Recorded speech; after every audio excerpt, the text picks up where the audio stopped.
এখানে কি বলা হচ্ছে, একটা 57-year-old একজন এশিয়ান একজন ওমেন, তার আগে থেকে হাইপারটেনশনের হিস্ট্রি আছে, যে হাইপারটেনশনের জন্য থায়াজাইড গ্রুপের একটা ড্রাগ পায়, বেনড্রোফ্লুমের থায়াজাইড পায়, এবং সেই সাথে একটা ক্যালসিয়াম চ্যানেল ব্লকারও পায়। ভালো কথা, সে হসপিটালে আসে ক্রনিক কাফ নিয়ে, এবং তার হিমোপ্টাইসিসও আছে, এবং পরে ডায়াগনোসিস হলো তার আসলে পালমোনারি টিউবারকুলোসিস, সেই জন্য তার কাফ অ্যান্ড হিমোপ্টাইসিস হচ্ছে।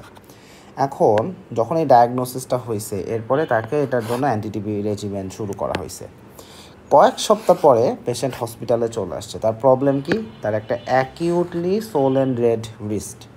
পেশেন্টের ওই মোমেন্টে ফিভার ডেভেলপ করছে, এবং ইনভেস্টিগেশনে দেখা গেছে ইউরিক অ্যাসিড লেভেলটা বেশি। এখন ইউরিক অ্যাসিড লেভেল বেশি, একটা জয়েন্ট সোয়েলিং, ফিভার আছে, খুব clear cut this is a case of gout, monoarthritis, inflammatory monoarthritis, uric acid বেশি, উইদাউট এনি ডাউট এটা আসলে গাউট। এখন প্রশ্ন হচ্ছে, তার যে এই অ্যাকিউট প্রেজেন্টেশন, এটার পেছনে কোন ড্রাগ মোস্টলি রেসপন্সিবল? তো আমরা যদি অপশনগুলো দেখি, একটা হচ্ছে থায়াজাইড বলছে, অ্যামলোডিপিন, আইসোনায়াজাইড, পাইরাজিনামাইড, রিফাম্পিসিন। তো আমাদের এমবিবিএস লেভেলের নলেজ যদি আমরা আসলে অ্যাপ্লাই করি, আমরা চোখ বন্ধ করে থায়াজাইড দাগাই দেবো, রাইট? কারণ আমরা জানি থায়াজাইডের জন্য গাউট হয়, বাট এখানে অনেকগুলো কথা আছে। প্রথমে থায়াজাইড কীভাবে গাউট করে সেটার একটা বেসিক এক্সপ্লানেশন দিই। সেটা হচ্ছে, আমাদের যেই নেফ্রন আছে, এখানে যে প্রক্সিমাল কনভুলেটেড টিউবিউল, থায়াজাইড আসলে কী করে, like proximal convoluted tubule, loop of Henle, distal convoluted tubule, collecting duct, আপাতত এটা বেসিক হিসাব ধরি।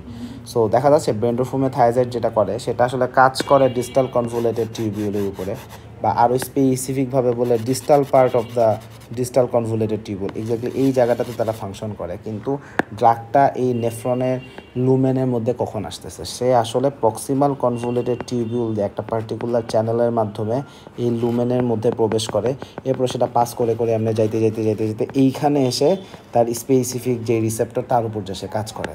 তাহলে এটা প্রক্সিমাল কনভুলেটেড টিউবিউলে একটা নির্দিষ্ট চ্যানেলের মাধ্যমে সে আলটিমেটলি এই লুমেনের মধ্যে আসে। এখন যেই চ্যানেলের মাধ্যমে সেই লুমেনে আসে, এই চ্যানেলটার অ্যাকচুয়াল কাজ ছিল ইউরিক অ্যাসিডে বাইর করা, কিন্তু এখন বেনড্রোফ্লুমে থায়াজাইড বা থায়াজাইড গ্রুপেটাকে দিক দিয়ে লুমেনে আসতেছে। সো চ্যানেল একসঙ্গে একজনই যাইতে পারবে। সো ইউরিক অ্যাসিড যতটুকু এক্সক্রিশন বা এমনি আসলে বের হইতে পারার কথা ছিল, সে আসলে বাইর হইতে পারে না, বিকজ ওই চ্যানেল দিয়ে এখন থায়াজাইড বাইর হচ্ছে।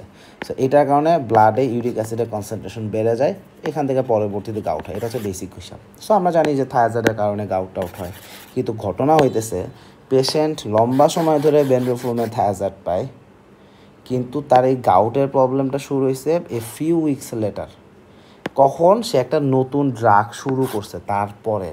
তার মানে তার যদি আসলে গাউট যদি বেনড্রোফ্লুমে থায়াজাইডের জন্যই হতো, এটা তো আসলে আরও আগে হওয়া উচিত ছিল, কিন্তু এটা শুরু হয়েছে সে নতুন ড্রাগ নেওয়া শুরু করছে তার কয়েক সপ্তাহ পরে। যখন আমাদের এমআরসিপিতে এরকম হিস্ট্রি দিবে যে আগে থেকে একটা ওষুধ পায়, কিন্তু নতুন করে তার আরও কিছু ওষুধ অ্যাড হয়েছে, এখন নতুন ওষুধ অ্যাড হওয়ার পরে নতুন করে তার একটা সিমটম অ্যারাইজ করছে, এরকম যখন হিস্ট্রি হয়, তখন এই নতুন কি ড্রাগ দিল সেইটা নিয়ে চিন্তা করতে হবে। কারণ প্রিভিয়াস ড্রাগের জন্য এতদিনে যখন সিমটম আসে নাই, আমরা এক্সপেক্ট করতে পারি মোস্ট প্রবাবলি এখানে নিউয়ার ড্রাগের সাথে কোনো কাহিনী আছে। এখন নিউয়ার ড্রাগের মধ্যে অ্যামলোডিপিন, আইসোনায়াজাইড, পাইরাজিনামাইড, রিফাম্পিসিন, এদের সাথে গাউট হয়, এরকম কিন্তু আমরা আসলে কিছুই পড়ি নাই, তাই না? আমরা পড়ছি অ্যান্টিটিবি রেজিমেনের মধ্যে যেটা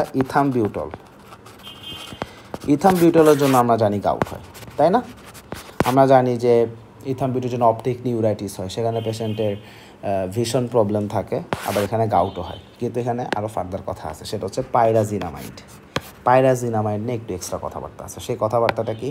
সেটা হচ্ছে পাইরাজিনামাইড একটা অ্যান্টিটিবি ড্রাগ, যেটা আমাদের বডিতে যখন মেটাবোলাইজড হয় তখন একটা অ্যাসিড তৈরি হয়, পাইরাজিনামাইড অ্যাসিড প্রডিউস হয়। এই যে পাইরাজিনামাইড অ্যাসিড, এইটাও আসলে আমরা এভাবে বলতে পারি যে এটাও আসলে আমাদের নেফ্রন দিয়ে এই যে ইউরিক অ্যাসিডটা বাইর হচ্ছিল, ইউরিক অ্যাসিড যে এক্সক্রিশন বা সিক্রেশন হচ্ছিল, এই ইউরিক অ্যাসিড বের হওয়ার প্রসেসটাকে স্লো করে দেয়। So uric acid proximal convoluted tubule দিয়ে এমনি বেনড্রোফ্লুমে থায়াজাইডের জন্য ঠিকমতো বাইর হইতে পারতেছে না। At the same time pyrazinamide acid যেটা, সেটা ইউরিক অ্যাসিডের এই রেনাল রুট দিয়ে যে ক্লিয়ারেন্স যেটা হচ্ছিল সেটাকে আরও কমায় দিচ্ছে।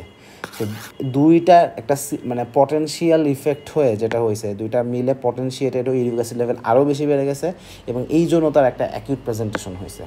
সো এইখানে কারেক্ট অ্যান্সার হবে পাইরাজিনামাইড, বিকজ পাইরাজিনামাইড ড্রাগের মেটাবোলাইট যেটা, সেই metabolite renal clearance of the uric acid সেইটাকে আসলে বাধাগ্রস্ত করে। So renal clearance of the uric অ্যাসিডকে সে কমায় দেয়।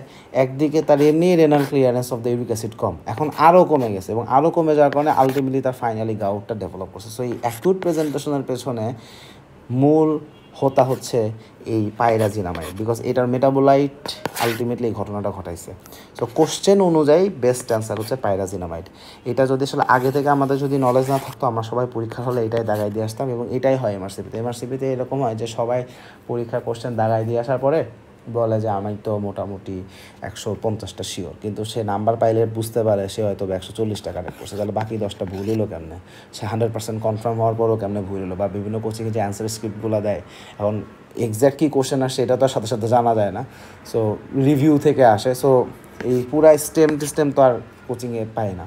সো তখন দেখা যায় যে কোচিং থেকে যে অ্যান্সার স্ক্রিপ্ট দেয় সেটার সাথে মিলাইলাম মনে করো 150টা, আর আমি অ্যাকচুয়ালি নাম্বার পেলাম এমন যে দেখে মনে হচ্ছে 130টা কারেক্ট হয়েছে। সো নাম্বার কেমনে এগুলো মিস হওয়ার রিজন হচ্ছে এইগুলা। এই ধরনের ইনফরমেশনগুলো আসলে অনেক সময় যেটা হয় যে দেখে সবাই জাস্ট নর্মালভাবে দেখলে এটাই আসলে অ্যান্সার হওয়ার কথা, কিন্তু আসলে এটাই এই সিনারিওতে this is not the correct answer, এবং অ্যাকচুয়াল লাইফেও আমাদেরকে এভাবেই চিন্তা করতে হবে। সো এখানে কারেক্ট অ্যান্সার হচ্ছে আমাদের পাইরাজিনামাইড। তাও আমরা এক্সপ্লেনেশনটা একটু দেখি। এখানে বসে পাইরাজিনামাইড কেন, পাইরাজিনামাইড যেটা মেটাবোলাইট, এটা কি পাইরাজিনামাইড অ্যাসিড। এই অ্যাসিডটা রেনাল টিউবুলের যে সিক্রেশন সেটা আসলে ইনহিবিট করতেছে। বেসিক্যালি প্রক্সিমাল কনভুলেটেড টিউবুল থেকে যে সিক্রেশনটা হয় সেটাই আসলে বাধাগ্রস্ত হচ্ছে। আবার একই সাথে সে তো বেন্ড্রোফুলমে থায়াজয়েডও পায়, সব মিলেই আসলে ইউরিক অ্যাসিড সিক্রেশন আরও মানে কমে গেছে। এখন এখানে ইথামবিউটলের কথাটাও কিন্তু তারা নিয়ে আসছে যে ইথামবিউটলও গাউটের এক্সক্রিশনকে আলটিমেটলি কমায় দেয়। সো রেনাল ক্লিয়ারেন্স কমে যাওয়ার কারণে সেখানেও গাউট হয়। বাট আমাদের এইখানে যে অপশন দিছে, according to this option best answer আসলে পাইরাজিনামাইড। যদি এখানে যদি অপশন যদি ইথামবিউটল দিত তাহলে কিন্তু আমরা সবাই ইথামবিউটলই দাঁড়াইতাম, বাট এখানে অপশন ইথামবিউটল দেয় না। এইভাবেই তারা কোশ্চেনটাকে একটু পেঁচাই দিছে। সো এরকম জায়গায় আমরা কী করবো, জয়েন্ট অ্যাসপিরেশন করবো, হ্যাঁ আমরা দেখবো নেগেটিভ বায়োফ্রিজেন্ট পোলারাইজড আছে কি না, ওগুলো সব আমরা দেখবো। সেপটিক আর্থ্রাইটিস এটা ডিফারেন্সিয়াল হিসেবে থাকবে। এই হচ্ছে মোটামুটি কথাবার্তা।